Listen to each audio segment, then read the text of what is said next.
Classes அப்படின்னு வரும்பொழுது நாங்கள் என்ன மாதிரி கிளாஸஸ் ப்ரொவைட் பண்ணுறோம் அப்படின்னா, எங்களோட மெயின் ஹைலைட்டான கிளாஸே வந்து இன்ஃபன்ட் மசாஜும் பாத்தும் எப்படி உங்க பிள்ளைக்கு நீங்க கொடுக்கறது அப்படின்னு சொல்லி நாங்க கத்துக் கொடுக்குறோம். இது குரூப் கிளாஸாவும் கத்துக் கொடுக்குறோம், பிரைவேட் கிளாஸாவும் கத்துக் கொடுக்குறோம்.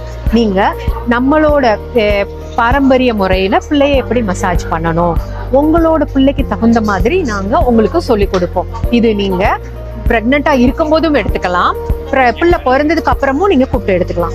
பிரெக்னெண்டா இருக்கிறதுக்கு முன்னாடி எடுக்கிறதுனால என்ன அட்வான்டேஜ் அப்படின்னா வந்து முன்கூட்டியே நீங்க ப்ரிப்பேர் ஆயிடுவீங்க.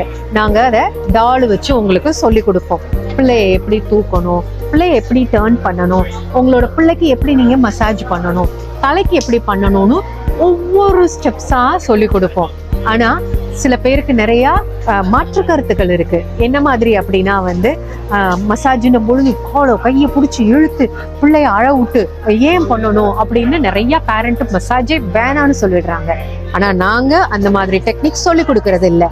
பிள்ளையும் காமாகணும், பிள்ளைக்கு மசாஜும் கொடுக்கணும், நம்மளும் திருப்தியா இருக்கும். அப்பதான் பிள்ளை நல்லா தூங்கும். அப்படின்னும் பொழுது அதுக்கு தகுந்த மாதிரி எங்களோட மசாஜ் ஸ்டெப்ஸை வந்து நாங்க டிசைன் பண்ணி நியூ பேரண்டா ஆக போறவங்களுக்கு நாங்க கிளாஸஸ் சொல்லி கொடுத்து மசாஜையும் சொல்லி கொடுத்து பாத்து உங்களுக்கு காலில் குளிக்க வைக்கணுமா, காலில் குளிக்க வைக்கிறது எப்படின்னு சொல்லி கொடுப்போம். இதே பாத் டப்ல வேணுமா, பாத் டப், இந்த ஸ்டாண்டா அதுக்கு தகுந்த மாதிரி நாங்க சொல்லி கொடுப்போம்.